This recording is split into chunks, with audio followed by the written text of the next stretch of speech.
Chapter 1. The Birthday Ambush. The ballroom shimmered with golden chandeliers and polished marble floors, each surface reflecting the extravagant opulence of the Stafford family. Waiters in crisp black uniforms floated between tables, balancing trays of champagne and hors d'oeuvres. The air buzzed with murmurs of wealth, power, and admiration. At the center of it all stood Dominic Navarro, dressed in a tailored midnight blue suit, his dark hair slicked back neatly, his expression calm but faintly amused by the spectacle. He hated attention, but he smiled for Bianca. "Happy birthday, darling," Bianca whispered, kissing his cheek as she handed him a crystal flute of champagne. Her voice was sweet, her lips warm, but her eyes were elsewhere. Distant, calculating. Dominic didn't miss it.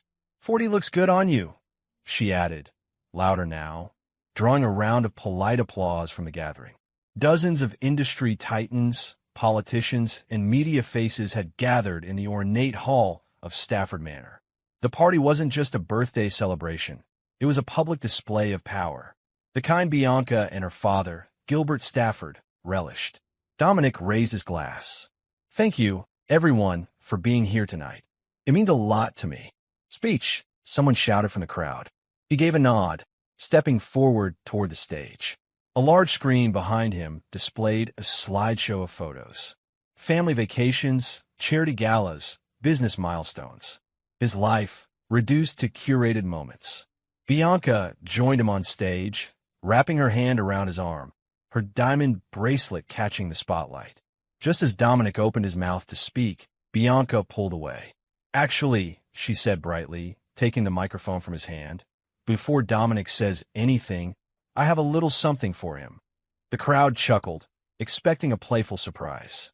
Gilbert, lounging with a scotch in hand at the front table, smirked like a man who already knew the punchline. Dominic glanced sideways. Bianca's smile didn't reach her eyes. She reached into her clutch, pulled out a manila envelope, and held it up like a trophy. "Happy birthday, Dom," she said sweetly. "You're getting exactly what you deserve." He took the envelope slowly, aware now that the air had shifted. The music had dimmed. The guests were watching. Whispers began to rise as he opened it, unfolded the pages inside, and read. "Divorce papers. Filed. Signed. Dated 2 weeks ago."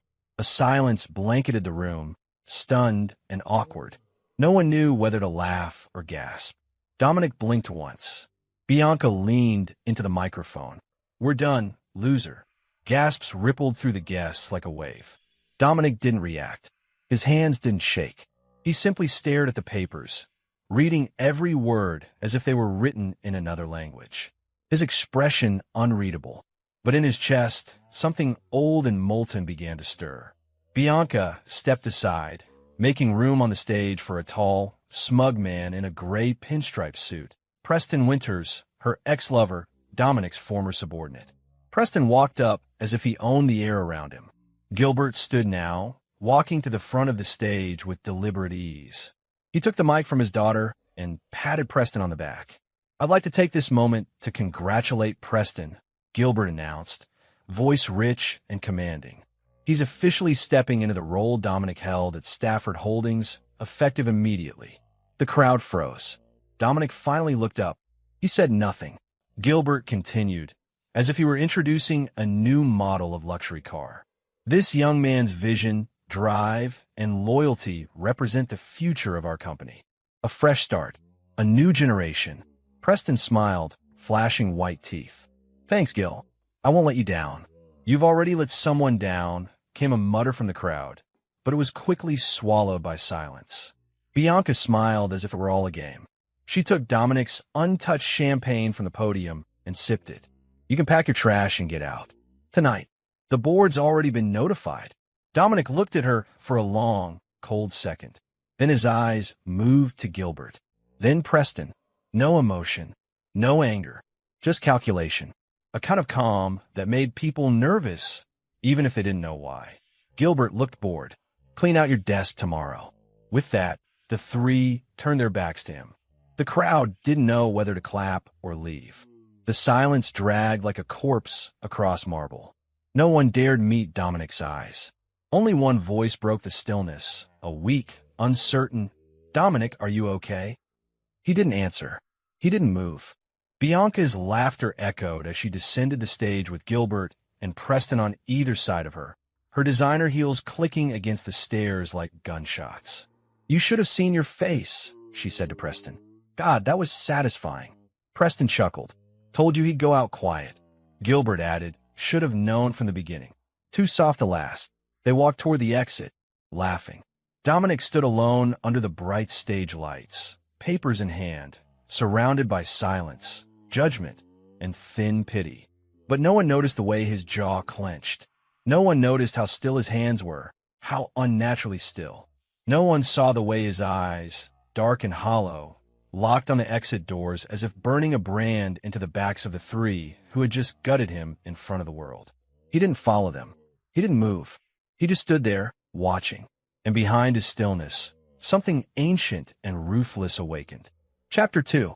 3 days later, the calm before the storm. Bianca hadn't slept in over 48 hours. Her manicured fingers trembled as she tapped her phone screen, again and again, her voice cracking through yet another voicemail. "Dominic, please call me back. I don't know what's happening, but this can't be you. Just call me. Call me." She ended the call and looked at the screen. Call attempt 98. All to the same man she thought she'd crushed under her heel just 3 days ago. The same man who hadn't said a word when she destroyed him in front of 200 people. She sat alone in the living room of the penthouse. Once, it was a space of opulence and control. Now it was a tomb. The flat-screen TV displayed a silent news anchor mouthing the words "Federal Investigation, Stafford Holdings under scrutiny." Across the scrolling ticker, Preston Winters detained for questioning. Bianca buried her face in her hands. "What the hell did you do, Dominic?" 72 hours earlier, Dominic had vanished. No one saw him leave the party. No one knew where he went. His apartment was untouched. His company devices were wiped. Surveillance systems failed to track his car after it exited the estate. To the world, Dominic had simply dissolved. But Dominic Navarro wasn't running. He was reassembling. Beneath the streets of downtown Manhattan, far from the city's glass towers and trading floors, a steel door hissed open. Fluorescent lights flickered to life as Dominic stepped into a private operations room. On the walls, screens lit up with live financial data, satellite feeds, and encrypted comms channels. His team was already there, silent, efficient, deadly. Ezra, former NSA, now Dominic's chief tech strategist. Alina, ex-Mossad infiltrator, eyes sharp and voice sharper. Victor and Dennis, logistics and extraction, and when needed, wet work. Dominic removed his blazer and unfastened the top button of his shirt. "Phase 1, he said simply. Ezra nodded. "Already in motion. We've pulled back doors on Preston's old brokerage firm. He's been embezzling Stafford shares for years. Fraudulent disclosures to the SEC," Alina added. "We've linked 8 accounts. Offshore under strawmen. Evidence is strong enough to freeze them by morning." Dominic said nothing. Just watched the lines of code scroll across the screen. Ezra continued. "You sure you want to hit them this hard right away?" Dominic turned, voice calm as water. They chose the battlefield. Meanwhile, Bianca stared at her frozen bank app in disbelief. "Insufficient access," it read. She tried again. Same message. She called her banker. "Mrs. Stafford, I'm sorry, but due to a pending federal investigation, your accounts are under temporary lock." "What investigation?" she snapped. "I can't say, but I suggest speaking with your attorney." She ended the call, stood up too fast, and knocked over a wine glass. Red spilled across the marble like blood. "This isn't happening," she whispered. Then the knock came. Hard. Repetitive. Federal. She opened the door and immediately backed up. FBI jackets. 2 men, 1 woman. "Bianca Stafford?" the lead agent asked. Her voice caught. "Yes. We have a warrant to search the premises for financial records, digital correspondence, and communications between you and Preston Winters." Her mouth went dry. Why?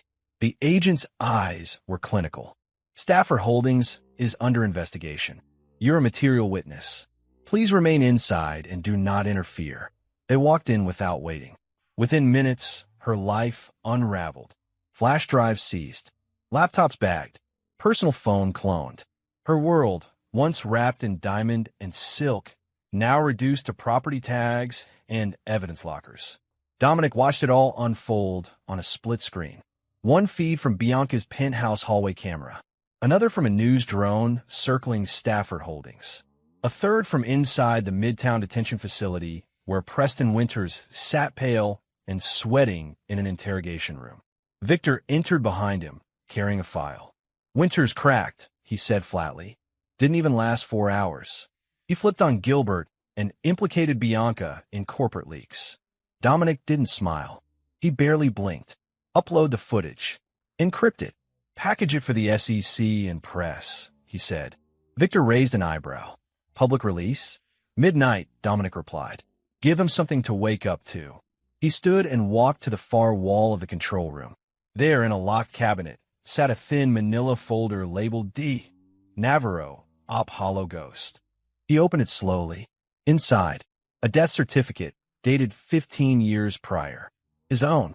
Dominic Navarro, listed as killed in action during a covert NATO operation in Eastern Europe. Body unrecoverable. Status classified. Entire file signed off by military intelligence and sealed by an executive order.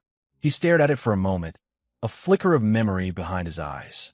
A coal mountain, a helicopter crash, a traitor in the unit, a fire, a silence, and then rebirth. That was the day Dominic stopped existing in the eyes of the world and began crafting the one life that couldn't be manipulated, bought, or owned. Until Bianca. Until now. At 11:43 p.m., in a quiet townhouse outside the city, a burner phone buzzed twice. Bianca snatched it from a nightstand, heart thudding. Unknown number. She hesitated. Answered. Silence. Then a voice low, calm, chillingly steady. You should have asked yourself why I never raised my voice at that party. Her breath hitched. Dominic, you thought silence meant weakness. She blinked tears. I didn't know. I swear, I didn't know. The voice didn't waver. You thought you were playing me, but you never once looked at the board. Call ended. Bianca stared at the phone in her shaking hands. Across town, Preston screamed behind interrogation glass as agents pushed more documents in front of him. Gilbert's name, Bianca's signature, money trails he couldn't explain. Dominic stood in the control room, arms folded, eyes hard. Everything was moving, not with noise, not with vengeance, with precision. The calm before the storm had passed. Now came the storm itself. Chapter 3. Ghost in the System. The server room hummed beneath layers of steel and concrete, hidden 37 floors beneath Axiom Capital's false front, a boutique wealth advisory firm with just enough exposure to be credible and just little enough to be invisible. But behind its fake veneer was the command center of a ghost, a place where Dominic Navarro no longer existed as a man, only as a machine. Gilbert's firewalls are pathetic, Ezra muttered, hunched over a multi-monitor rig, fingers flying across the keyboard. Running a billion-dollar conglomerate on back-end systems older than I am. There's more mold in his code than in his soul. Alina leaned over his shoulder, her face unreadable. He doesn't even realize we already slipped in last month. The trackers are live. Dominic stood behind them, silent. He didn't need to ask how much access they had. He designed the plan 3 years ago, in case of betrayal. Now the failsafes were not theory, they were activation keys. Ezra tapped a few keys. One screen split into 12, each showing Stafford Holdings' internal systems. Email servers, trading accounts, payroll flows, audit trails, executive VPNs, live boardroom feeds. Phase 2 initiated, Ezra confirmed. Dennis entered with a tablet, offering it to Dominic. Our dummy shell accounts are set to leak stock option anomalies starting 9 o'clock a.m. tomorrow. All traceable back to Preston's access credentials. We've mimicked his keystroke behavior. Flawless, Victor added. We'll tag it as insider trading for 2 IPOs Gilbert backed through offshore shells. SEC will smell blood. Start the drip, Dominic said softly. No fanfare. No gloating, just execution. He walked over to the primary operations screen. A holographic projection showed a sprawling, interconnected web of corporations, shell companies, silent partners, and shadow assets, all tied to Stafford Holdings at the center. He stared at it like a man watching a condemned city from above. Gilbert's empire was a gilded skyscraper built on sand, and Dominic was about to send in the tide. At precisely 9:03 a.m. the next morning, Bloomberg released an anonymous leak citing financial irregularities in Stafford Holdings' overseas asset reports. At 9:12 a.m., a Reddit thread began going viral under the r/Wall Street Leaks sub, highlighting forged timestamps on two key Stafford acquisitions, flagged by a so-called ex-employee whistleblower. By 9:31, internal Stafford Holdings Slack channels were buzzing. Staff across departments began noticing restricted access to systems. Gilbert's CFO, Simon Marks, emailed IT. Can someone explain why half the 2019 audit backups are inaccessible and redirecting to dead nodes? They wouldn't get an answer, because there was no one left on the inside who wasn't being watched. Back inside the Axiom war room, Alina lit a cigarette and exhaled toward the vent. Stafford's internal auditor just ran a diagnostic trace on the leaked spreadsheets. They're panicking. Two execs in legal are messaging each other on Signal. Think they're about to jump ship. Let them, Dominic said. We need the rats to chew through the wiring before the floor gives out. Ezra laughed under his breath. Man's playing 5D chess with a flamethrower. On one screen, security cam footage showed Gilbert shouting into a phone in his glass-wall boardroom. His face was red. He slammed a folder down. Preston, handcuffed just 2 nights ago and freshly released on bail, stood across from him, visibly sweating. Dominic turned to Alina. Patch me in. She nodded, clicked a few lines of code.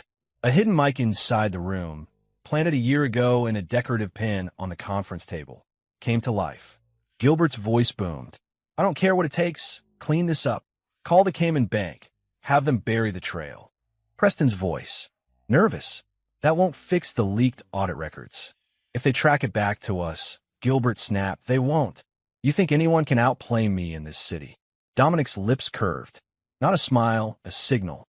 He tapped Victor on the shoulder. Send the email. Victor queued a pre-drafted message from Whistle ID 11. It included fabricated documents, all digitally fingerprinted to look like internal leaks, revealing Gilbert's back-channel dealings with 2 foreign officials, both now under active U.S. sanctions. In under 30 seconds, it hit the inbox of 24 journalists, 3 financial watchdog agencies, and 1 particular senior analyst at the New York Federal. Dominic checked his watch. 2 hours, he said. They all knew what that meant. 2 hours until Stafford Holdings would be swarming with regulators and forensic auditors. In the meantime, chaos bloomed. The Stafford Holdings IT team went in a meltdown. Someone triggered an internal lockdown.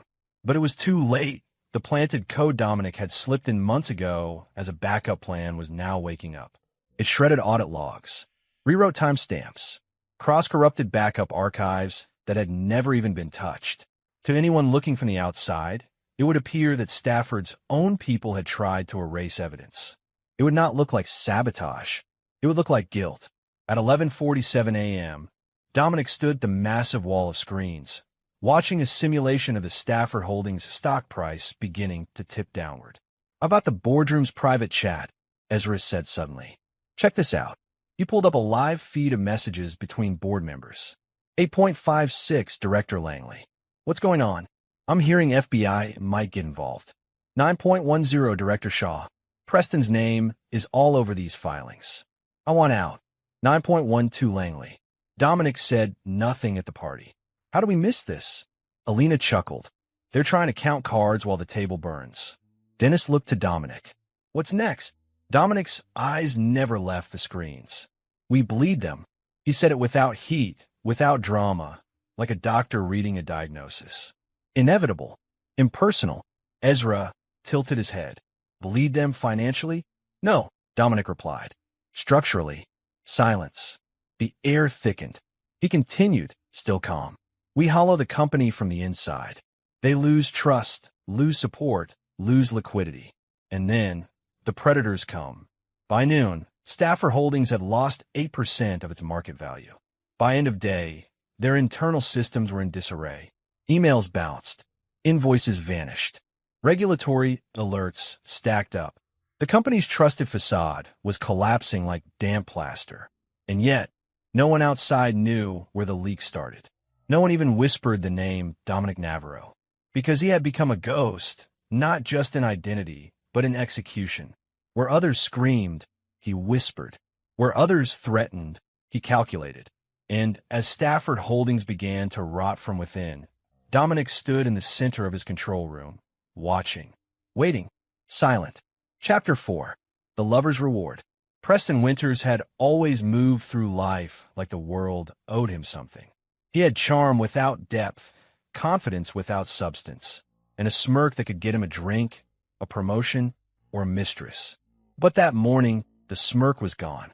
He stood barefoot in a silk shirt and wrinkled slacks on the tarmac of a small private airstrip outside Newark. Sweat soaked the collar of his shirt. He glanced nervously over his shoulder at the jet waiting for him, sleek, quiet, paid for by one of Gilbert's hidden slush funds. Inside was a duffel bag full of burner phones, 5 passports, and 3 forged IDs. He was 10 feet from freedom. Then came the sirens. He spun around just in time to see 4 black SUVs barrel through the gates, tires screeching, lights flashing. No, no, no, no, no, Preston muttered, bolting for the stairs to the jet. He didn't make it. 2 agents tackled him to the ground, wrenching his arms behind his back as he thrashed and screamed. Preston Winters, you're under arrest for securities fraud, tax evasion, and obstruction of justice. What the hell is this? I want my lawyer. This is illegal. I didn't do anything. One of the agents shoved a tablet in his face. On screen, wire transfers, flagged emails, and a photo of Preston accepting a suitcase full of cash in a Monaco casino. Anonymous tip. No source. No origin.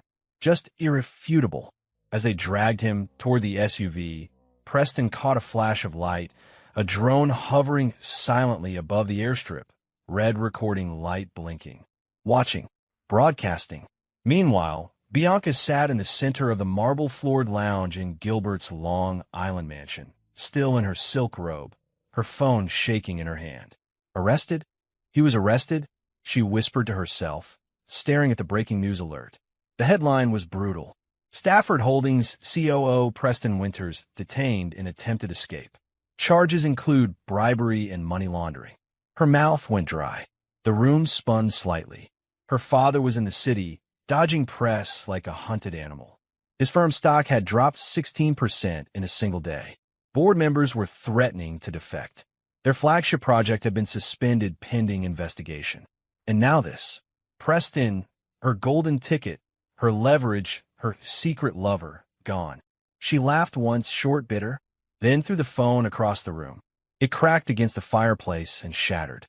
"Damn you, Dominic," she muttered. As if summoned by his name, the estate attorney arrived minutes later, flanked by 2 assistants. Bianca barely looked at them. "Tell me this is being handled," she snapped, brushing her hair from her face. The attorney adjusted his glasses nervously. "Ma'am, I'm afraid we have an issue." "What now?" He held out a folder. Inside, her prenuptial agreement. She barely glanced at it. "I already know what it says. I've seen it 100 times. He hesitated. "Actually, you haven't." Bianca's eyes narrowed. "This isn't the version I signed." "No," he said, swallowing. "It was quietly amended 2 years ago. By mutual counsel. Approved by both parties. Signed." Bianca flipped through the document. Her eyes scanned the highlighted clause, heart thudding harder with every word. Clause 14C.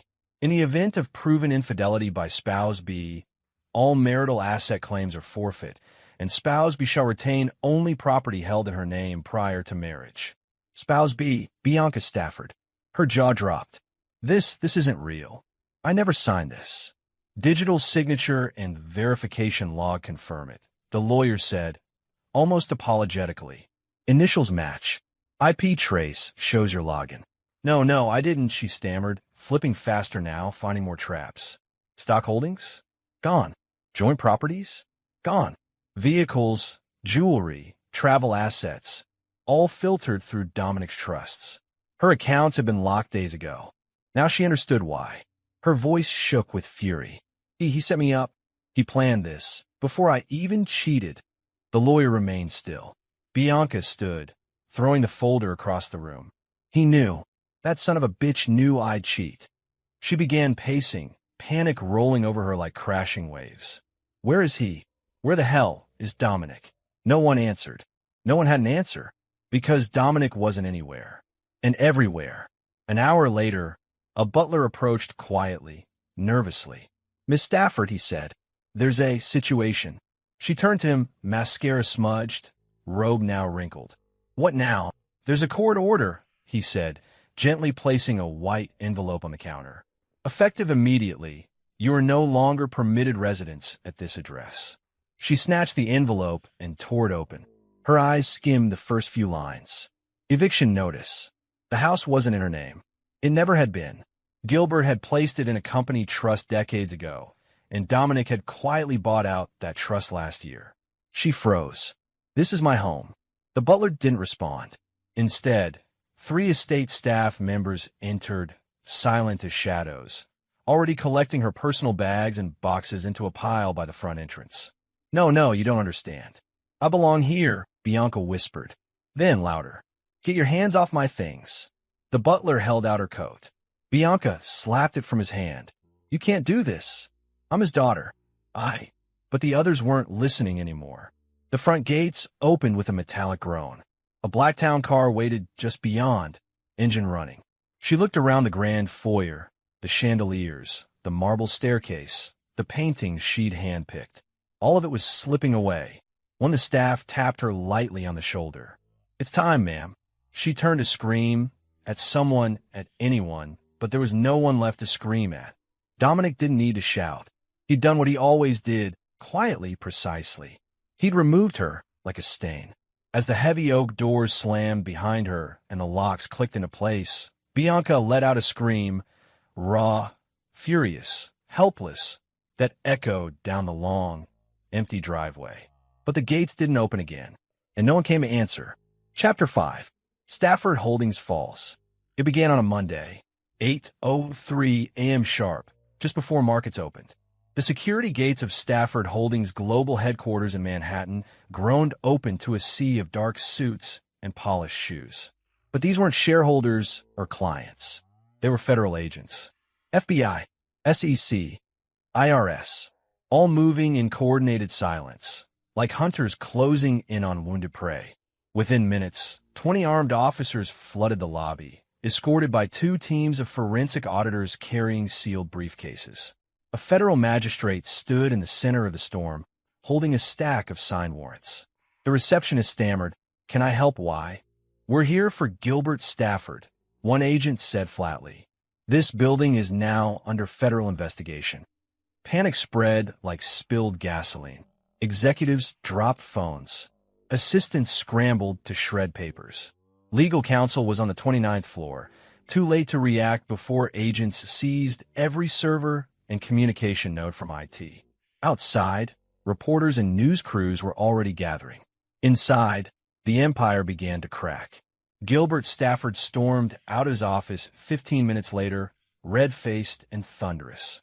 "What in God's name is this?" he shouted, pointing a trembling finger at the lead agent. "Do you know who I am?"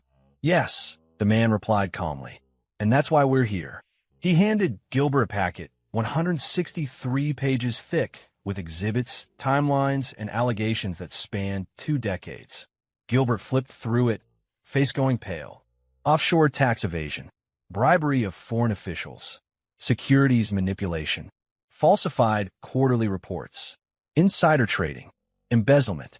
Each accusation meticulously backed by digital footprints, bank transfers, whistleblower testimony, and signed board emails. "This is garbage," Gilbert growled. "This is a witch hunt." "Then we'll let the courts decide," the agent said, nodding to his second team. "Seize all personal office devices. Backups, too. Don't touch a goddamn thing." Gilbert roared, but no one listened, because it was already too late. At 10:14 a.m., CNBC broke the story. Federal agencies raid Stafford Holdings HQ. Major investigation into 20-year financial crime conspiracy. The news spread like a virus. By 10:40 a.m., Bloomberg, Reuters, and the Wall Street Journal were running segments. Each article came with attachments, scanned documents, emails, whistleblower quotes, all anonymously sourced. No one knew where the leaks were coming from. No one realized that Dominic Navarro had written every word. In a secure room beneath Axiom Capital, Dominic sat with Ezra, Alina, Victor, and Dennis. Screens flickered with live news footage, wiretaps, security feeds, and market dashboards. Ezra leaned back, whistling. They're bleeding from every hole. The SEC just froze 3 Stafford subsidiary accounts, Alina added. And the Cayman partners are now denying they ever authorized the real estate trades. They're trying to wipe their hands clean. Victor chuckled. Even the rats are abandoning ship. Dominic didn't speak.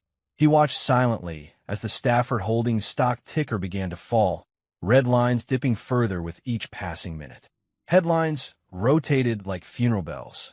Stafford CFO resigns midday afternoon. Shareholders demand emergency meeting. Internal emails implicate executives in a legal trading scheme. Do we leak the second wave? Dennis asked. Dominic nodded once. Ezra executed the command. Within seconds, a fresh leak reached over 100 inboxes. Journalists, federal attorneys, state regulators. This one included a voice recording, Gilbert laughing in a 2021 board meeting, bragging about how nobody in the SEC has the balls to audit me. The soundbite was immediate headline gold. By Wednesday, Stafford Holdings had lost 38% of its market value. The boardroom was in full collapse. 4 directors had resigned. 2 others had turned state's witness, hoping to avoid prosecution. Gilbert sat alone in his corner office, blinds closed, whiskey glass shaking in his hand. His phone was dead. His legal team wasn't returning calls. He stared at the television, sound off, but headlines looping mercilessly. Gilbert Stafford, America's fallen tycoon. FBI seizes more Stafford assets. AS new evidence surfaces his legacy. His name was now a punchline. He reached for a bottle of scotch, then slammed it back down. Bastards. All of them. He turned to the camera crew already waiting in the boardroom for a previously scheduled live interview with CNBC. They had begged him to cancel. He refused. Let them see the real me, he muttered. He didn't realize how true that would become. At exactly 3:00 p.m., CNBC cut to a live feed. The anchor introduced Gilbert Stafford as a man under fire, facing the fight of his life. The screen split. On one side, the anchor. On the other, Gilbert. Gilbert's face was gaunt. He hadn't shaved. His tie was loose, his eyes bloodshot. The anchor began gently. Mr. Stafford, are the allegations true? No, Gilbert snapped. They're lies. Fabrications. Planted evidence. Do you know how much good I've done for this economy? The anchor blinked. Sir, we've seen internal documents. I don't care what you've seen. Gilbert roared, slamming his palm against the desk. This is a witch hunt orchestrated by someone. Someone out there who wants to see me fall. And I'll find them. His voice cracked. Then something in him broke. Live. On air. For millions to see. He began rambling. Incoherent accusations. Swearing. Sweat dripping down his face. He tore off his microphone. Knocked over a water glass. And finally stumbled off camera, cursing under his breath. The screen went black. The anchor looked horrified. Back in Axiom's bunker, Victor leaned toward the screen. That's it. That's the moment. Public collapse. Alina nodded. He'll never recover. Dominic remained still. A whisper of emotion flickered behind his eyes. Not joy, not pride, just quiet confirmation. This wasn't revenge for him. It was consequence. The following morning, 1,000 headlines painted Gilbert as the face of American corruption. Stafford Holdings board issued a statement. We are cooperating fully. Mr. Stafford is being placed on indefinite leave pending the outcome of federal investigations. Translation. He's done.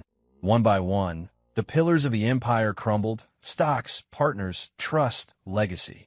and not a soul suspected the quiet, ghost-like man behind it all. Because Dominic Navarro didn't exist. Not officially, not legally, not anymore. But his fingerprints were everywhere, on every email, every leak, every wiretap, every whispered tip. It was a war of patience, of precision. And by week's end, Stafford Holdings, once untouchable, lay in ruins. Chapter 6. The Woman Who Knew Too Late. The walls of Bianca's once luxurious penthouse apartment now felt like a prison. Not metaphorically, literally. 2 federal agents were posted outside the entrance. The living room was half empty, art and antiques seized by the government. Her designer shoes lined the marble floor like hollow trophies.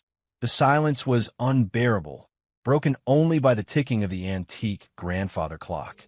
She sat on the edge of a velvet couch, staring at the door, waiting, hoping, dreading. Then a knock, not from a front, the service entrance. She rose like a ghost, slid across the cold tiles, unlocked the private side door, and opened it slowly. He stood there, coat collar turned up, eyes unreadable. Dominic. She hadn't seen him in nearly a month. He looked different, sharper, colder, not disheveled like a man ruined, but composed like a man in control. "Hi," she whispered. He said nothing, just stepped inside. For a moment, neither spoke. Bianca tried to breathe evenly, but her voice betrayed her as she gestured toward the sofa. "Please, sit. I didn't think you'd come." Dominic sat wordlessly, eyes scanning the room, not in nostalgia, but calculation. "I had to," she continued, twisting her fingers. "They've frozen everything. My cards, my accounts. The car's gone. The house is its next. They say I might face charges for laundering if I don't cooperate." Still silence. Her voice cracked. "Preston's gone. He ran, and I had no idea what he'd done, Dominic. I swear to God. I don't." His voice was flat. Bianca fell, quiet instantly. He leaned forward, elbows on his knees. "You knew exactly who Preston was when you invited him back into our lives," Dominic said. "You just didn't care." "That's not true. You lied," he said, still calm. "To yourself. And to me. Because he made you feel something I apparently didn't." Tears welled in her eyes. He didn't flinch. "Do you remember when we lived in that one bedroom in Ridgeway?" she asked softly, voice trembling. "Before the promotions. Before your suits cost more than our rent. When you used to carry 2 part-time jobs and still find time to draw stupid little hearts on my coffee cup." Dominic stared. "I remember everything," he said. "I remember when you laughed at the little things. When you called me your storm shelter. When we built dreams out of ramen noodles and chalkboard lists. I also remember when it changed." Bianca walked to the window. "I never meant to fall out of love," she whispered. "But the world we climbed into. It changed me." He nodded just once. "Power does that." She turned. "But you, what are you now, Dominic? What have you become?"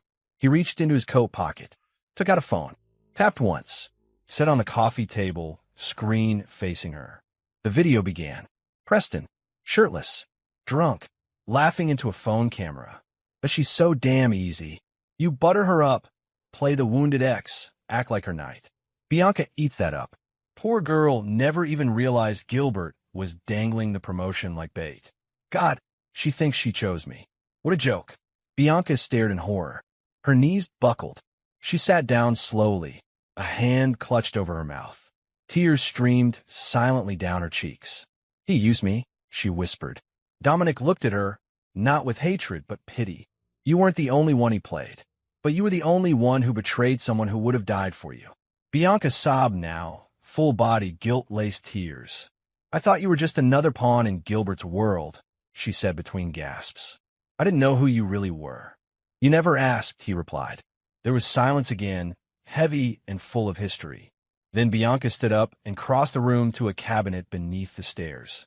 She reached into a hidden panel and pulled out a small black box. Inside it was a silver flash drive.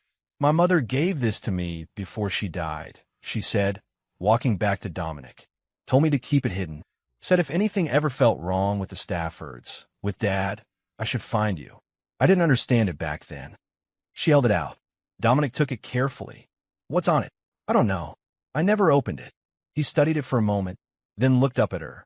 Why now? Because everything I thought I knew was a lie. Because I destroyed the only man who ever loved me, and I have nothing left to lose. He stood, pocketed the drive. For a long moment, he looked at her. She looked smaller somehow. Not physically, but spiritually. Like the towering woman who once walked red carpets and diamonds now saw herself stripped bare, ashamed. Dominic opened the service door. She called after him softly. "Dom, will you ever forgive me?" He paused, turned back only slightly. "Forgiveness isn't mine to give. It belongs to the version of me you buried the day you handed me those divorce papers." And with that, he walked into the cold night. Bianca collapsed onto the floor, sobbing into silence. Chapter 7. Whitley's Shadow. The flash drive was cold in Dominic's hand as he sat in the dim light of his private command room, the heart of Axiom Capital's underground operations hub. The walls were steel and soundproofed, lined with encrypted terminals, fiber connections, and a war room board with red-threaded photos pinned like a web of silent vengeance. He stared at the drive for a long time before slotting it into a secure terminal. Encrypted, of course. His fingers flew across the keyboard. Layers of protection peeled back like old armor. Custom-coded firewalls, legacy military-level ciphers, not corporate encryption. This wasn't from Gilbert or Preston. This was military intelligence work. When the final lock broke, a single folder appeared. Whitley A. 7. Dominic's breath slowed. He opened it. There were documents, dozens of them, going back decades. Photographs, intercepted memos, surveillance logs, contracts with redacted names, even psychological profiles. But what caught his eye first was a grainy image dated June 12, 1996. His parents, Joseph and Mira Navarro, standing outside their foundation's headquarters, smiling, innocent. The next image was of their car, burnt, twisted metal, emergency responders surrounding it. Beneath it, a scanned report labeled vehicular sabotage. Cause, mechanical breach. Subject, confirmed fatalities. His heart dropped. All these years, Dominic had believed the car crash that killed his parents was an accident, a cruel twist of fate. But this confirmed what the nightmares had hinted at for years. They were murdered. And then another name emerged, one that hadn't crossed Dominic's mind since his Black Ops days. Bradford Whitley. He clicked on a subfolder. Dozens of files exploded onto the screen. Dominic's eyes scanned the first page. A CIA summary marked, eyes only. Bradford Whitley. Strategic intelligence asset turned rogue operator. Suspected in covert economic warfare activities across South Asia, South America, and Western Europe. Highly networked. Power broker. Shadow-level access to civilian and military finance sectors. Another document detailed his connection to Stafford Holdings, private investments routed through blind shell companies, merger approvals influenced through bribery, covert manipulation of IPOs to crush family-owned rivals.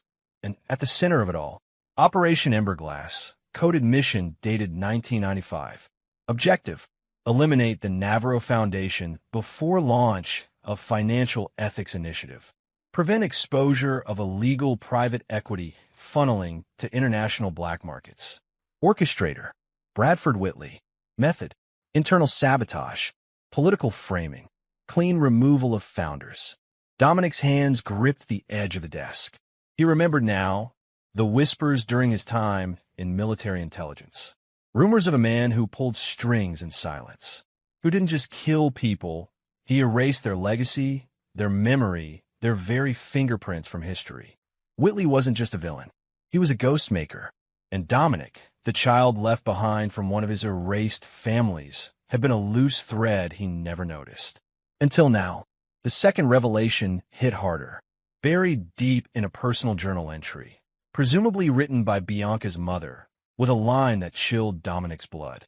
Bradford's idea to push Bianca toward Dominic is clever. Gilbert's cooperation is secured. With Dominic emotionally bound, we can ensure control over his assets once he comes into power. The boy doesn't even know what he really is. He stopped breathing. He read it again and again. Bianca wasn't just someone who'd betrayed him in the present.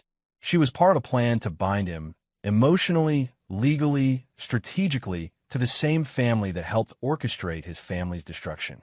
He'd been groomed. From the moment they met, everything had been orchestrated. The chance encounter at a university mixer, the way she latched onto his hunger to prove himself, the way Gilbert offered him a job just weeks after they began dating.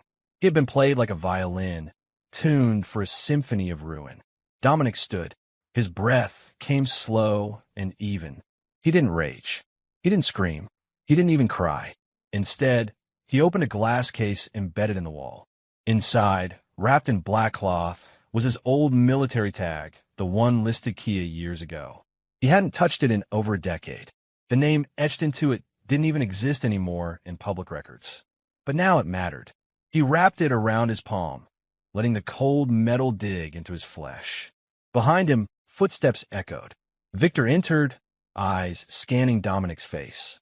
"You saw it," he said quietly. Dominic nodded once. Victor exhaled. "We suspected for years, but we could never prove it. Not until now." "It's all here," Dominic murmured. "Every piece." "What do we do?" Dominic turned toward the giant board, the one covered in photographs, red strings, news clippings. He walked to the far edge, where there had once been a space left blank. A mystery. A void. He picked up a fresh pen, placed Bradford Whitley's photo there, connected him to every corner of the board, to Gilbert, Bianca, Preston, the Navarro Foundation, even Axiom Capital's early investors, some of whom were sabotaged before Dominic ever launched. Whitley had been hunting him before he even knew who he was. "This wasn't betrayal," Dominic said, voice like stone. "This was war. Started long before I was old enough to fight it." Victor stepped back. "Then it's time we finish it." Dominic's eyes burned with ice. "No," he said. "Not finish it. Unmask it. I want the world to see him, the man who erased my family, my name, my life. I want him exposed before I take everything he ever built." And with that, he walked out of the room, the flash drive still clenched in his hand, not as evidence anymore, but as a weapon. Chapter 8. The Final Hunt. The world never knew the name Bradford Whitley, and that's exactly how he wanted it. Dominic intended to change that, not by revealing him, but by erasing him so completely that even whispers of his power would be forgotten. It began in Montenegro. A shell corporation called Corvex Holdings, registered under 3 layers of falsified ownership, led to a single offshore server cluster. Victor hacked the encrypted ledger in under 36 hours. What they found was a constellation of money laundering routes, silent financial arteries that pulsed with billions, funds that touched arms dealers in West Africa, biotech startups in Shanghai, and real estate ghosts in New York. Every one of these nodes, Dominic said coldly, circling multiple spots on the screen, feeds into the core. Tear them out. I want him exposed. I want him vulnerable. I want him human. The operation was called Nocturne. It spanned 9 countries, 2 continents, and 5 time zones. Alina infiltrated a Geneva-based wealth management firm posing as an auditor from the Swiss Financial Markets Supervisory Authority. Within 2 days, she extracted a full list of internal fund transfers and seized over $400 million in hard assets.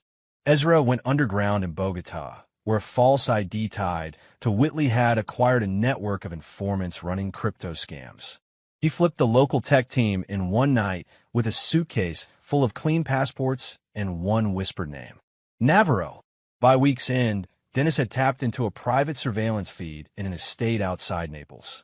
A bald, thin man, Whitley, walked the perimeter every morning at 6:03 a.m. with a cane and an armed bodyguard. "I've got eyes," Dennis reported. "But the place is fortress-grade. Ex-military perimeter, coded gates, RF jammers." Dominic studied the layout.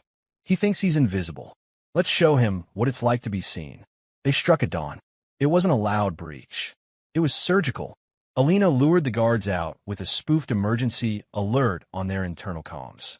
False reports of a compound breach. While they scrambled, Dominic and Ezra slipped in through the rear greenhouse using blind spots mapped out from drone footage days earlier. Whitley was in his study, unaware. Dominic stepped through the door like a shadow re-entering the past. Whitley looked up, eyes narrowing. You made it further than I expected, he said, voice like gravel. But you won't pull the trigger. Dominic didn't blink. I'm not here to kill you. Whitley chuckled. Then you're a fool. I'm here, Dominic continued, stepping closer to erase you. The silence that followed was more dangerous than a gunshot. Whitley tilted his head. You've already ruined my systems. I know. I've watched the holes widen for days. But if you think this ends me, Dominic tossed a small tablet onto the desk. The screen lit up with a deep blue interface, Whitley's private vault access. Every file, every ledger, every blackmail asset. We took it all. Whitley's eyes flicked to the tablet, and for a moment, just a moment, the predator inside him vanished. Dominic circled slowly. You build a machine designed to outlive you. Silent investments, strategic corruption. Entire regimes molded in your image. But you made one mistake. Whitley's jaw tightened. Let me guess. You. No, Dominic said. You forgot that ghosts don't stay buried forever. Whitley leaned back. You want a deal? That's why you're here. Power needs power. I can give you access to... Dominic slammed a thick dossier onto the table. Inside were photographs, emails, video recordings. Every atrocity, every betrayal. From a murder of the Navarros to the psychological grooming of Bianca. Your legacy ends now. Whitley's voice lost its charm. You can't control history. Dominic's expression didn't change. I don't need to. I'm burning it. The weeks that followed were biblical. Dominic's team didn't just expose Whitley. They deleted him. Every shell company was unraveled and broadcast through whistleblower channels. Leaked documents tied him to war crimes tribunals, corporate sabotage, and collapsed governments. His offshore accounts were frozen, one after another, in rapid succession. Interpol issued a red notice. Anonymous published a dossier titled, The Man Who Never Was, detailing a dark web empire tied to his identity. The internet shredded his aliases, one by one, until there were none left. His Naples estate, seized by Italian authorities on tax evasion grounds. His private servers, wiped clean. Within 14 days, Whitley was a non-entity. But the final blow came at midnight. Dominic uploaded one last file, a keystroke bomb that activated inside every single backup system Whitley had ever created. Every digital asset he'd buried, every contingency, every name vanished. Backdoors sealed, aliases broken. The legacy was gone. Whitley was caught crossing the border into Moldova on a false passport under the name Marcus Drell. No fanfare, no agents, just a border officer and a quiet arrest. They didn't recognize him. He was no longer anyone. Back in Axiom's command center, Dominic watched the footage in silence. Victor stood behind him. He's done. Dominic nodded once. Good. And you? Alina asked, leaning on the wall. You satisfied? He didn't answer at first. His gaze stayed on the screen. Whitley in handcuffs, head low, escorted into a processing facility where no one knew what he'd done or who he'd been. The world would forget. And that was the point. I don't want to be remembered for revenge, Dominic said finally. But I do want to be remembered for finishing what he started. Ezra raised an eyebrow. Finishing? Dominic turned off the monitor. No, he said, correcting. And with that, he walked away, not triumphant, not angry. Just cold. Just finished. Chapter 9. Empty Thrones. The rain fell in slow, steady sheets against the vast glass window of Dominic Navarro's high-rise office. The city below, a sprawling labyrinth of light and steel, glittered faintly beneath the gray sky, indifferent to the man who watched it all from above. Dominic stood alone. The silence of the room was thick, almost suffocating. Outside, the world moved on. But inside, time felt frozen. The empire that had once mocked him, crushed him, tried to erase him, was gone. Gilbert Stafford was in prison, his name now synonymous with corruption and disgrace. The man who had once ruled boardrooms with an iron fist now shuffled down cold, sterile corridors, stripped of power and dignity. Preston Winters, the snake who had slithered into Dominic's life disguised as an ally, was behind bars too, his own empire dissolved and his plans ruined. His laughter, once a weapon against Dominic, was now a distant memory muffled by steel bars. Bianca was isolated, bankrupt, a shadow cast out from the halls of wealth she had once owned. Her assets frozen, her reputation in ruins. She wandered like a ghost in a house that was no longer hers, a queen dethroned. Bradford Whitley, the shadow puppeteer, had vanished from the world. Rumors circulated of his arrest, his exile, or perhaps his death in some foreign land. None mattered anymore. And Dominic? He had won. Everything they had taken from him, his name, his legacy, his dignity, he had reclaimed and multiplied. His firm, Axiom Capital, stood taller and stronger than Stafford Holdings ever had. His financial empire stretched across continents. His influence reached into the deepest veins of global markets. Yet, as he gazed down from his throne of glass and steel, Dominic felt a hollow ache where triumph should have lived. He moved away from the window and toward the sleek, black leather chair behind his massive mahogany desk. He sat down, fingers steepled. His eyes scanned the city, the roads, the people, the countless lives unaware of the war that had just ended above them. He whispered to himself, "Is this victory?" Memories flooded in, not just the triumphs, but the losses, the years of pain, the nights spent haunted by ghosts of a past erased, the warmth of a love that had turned to ice, the faces of those he had lost, his parents, his former self. Dominic's breath hitched. He clenched his fists, as if trying to grasp the fleeting fragments of a life he once had. "Was it worth it?" he murmured. No answer came, only silence. Across the city, life continued unabated. A child laughed on a playground. A woman argued over coffee orders. A man hurried down the street, late for work. The world did not pause to acknowledge the fall of empires or the quiet devastation of one man's soul. And perhaps that was the truest justice. Dominic stood again. He walked over to a cabinet and pulled out an old, worn photograph. It was of him as a boy, smiling, eyes full of hope, alongside his parents in the sunlit garden of their family home. He traced the edges gently. His voice was barely a whisper. "I'm sorry it took so long." He placed the photo down, folded it neatly, and locked it away. The phone on his desk buzzed. He ignored it. Messages from allies, partners, even Bianca's desperate attempts, all left unanswered. Dominic had nothing left to say. He walked back to the window and stared out once more. The city lights flickered like stars trapped in glass. Somewhere a siren wailed. The rain softened to a drizzle. And Dominic Navarro, victorious, powerful, and utterly alone, embraced the silence. Chapter 10. The Man Who Never Died. The sun hung low in the sky, casting long shadows over the quiet cemetery nestled on the outskirts of the city. Autumn leaves rustled softly, drifting in slow spirals to the ground, their colors a muted flame against the fading light. Dominic Navarro stood before the headstone, weathered, yet dignified, marking the grave of his parents, Joseph and Mira Navarro.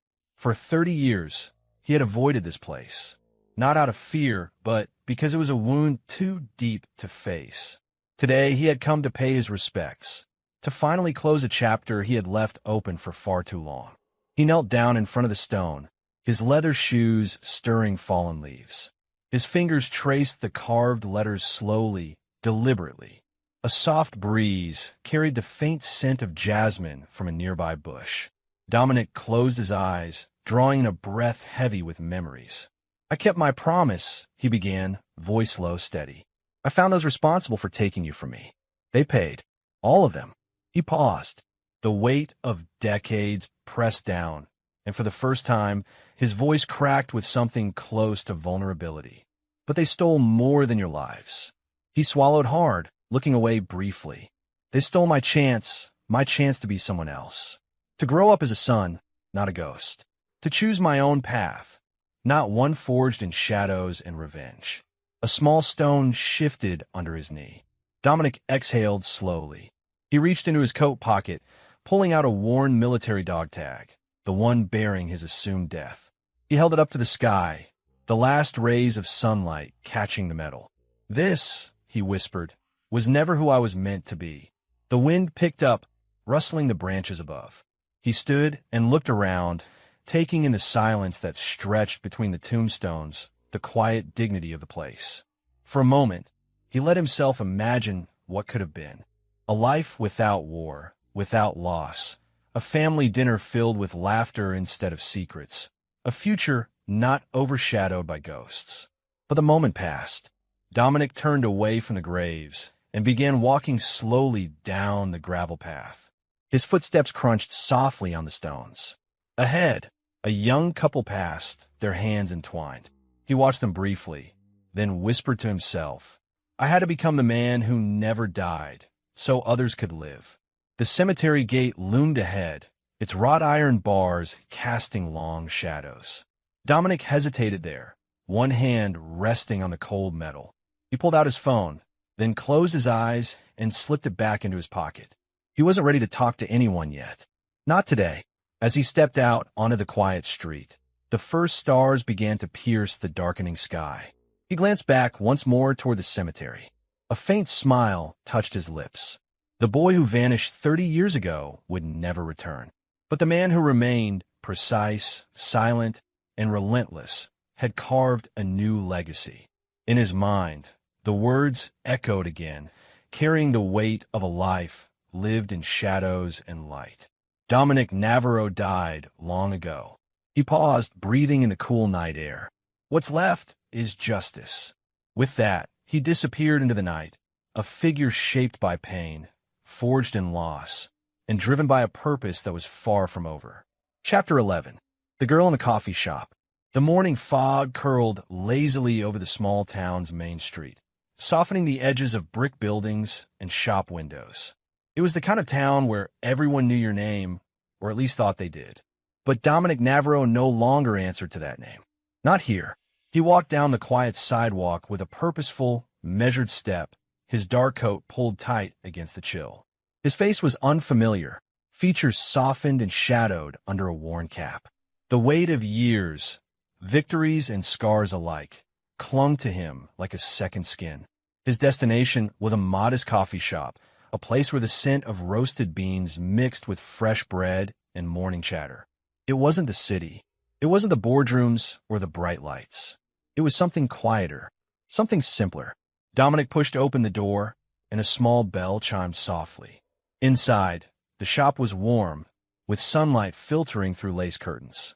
A handful of regulars sat at tables, their conversations low and unhurried.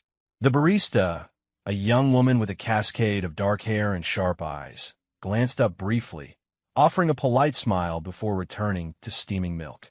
Dominic took a seat at the corner table, the one with a cracked leather chair and a view of the street. He pulled out a small, battered notebook, flipping it open to a blank page. As he waited, he noticed her. She was behind the counter, wiping down the espresso machine with slow, deliberate movements. Quiet, observant. There was something in the way she moved, a calm precision that felt familiar. Like she knew how to disappear without being noticed, but chose not to. Their eyes met briefly across the room. A flicker of recognition, or maybe curiosity. Dominic's fingers tightened on a notebook. The barista approached, her voice soft but clear. "Coffee." He nodded. "Black. No sugar." She smiled, a hint of something unreadable. Coming right up. As she prepared the drink, Dominic watched her. There was a steadiness there, a quiet strength beneath the gentle exterior. When she placed the cup before him, their eyes met again. "I'm Lila," she said, extending a hand. "Dom," he replied, shaking it firmly. Lila lingered for a moment, then glanced toward the notebook. "Writer?" she asked. He hesitated, then nodded. "Sometimes. It depends on the story." She tilted her head, intrigued. "What kind of stories?" "Stories about people who lost everything, and what they did to get it back." Lila smiled softly. "Sounds like a tough story." Dominic looked out the window, watching the fog lift from the rooftops. Tough stories don't always end the way you want. Lila leaned on the counter. Maybe they don't, but sometimes they lead to something new. Their conversation hung in the air, unspoken but charged. Over the next few days, Dominic found reasons to return to the coffee shop. Each visit was quiet, simple, a moment of normalcy he hadn't allowed himself in years.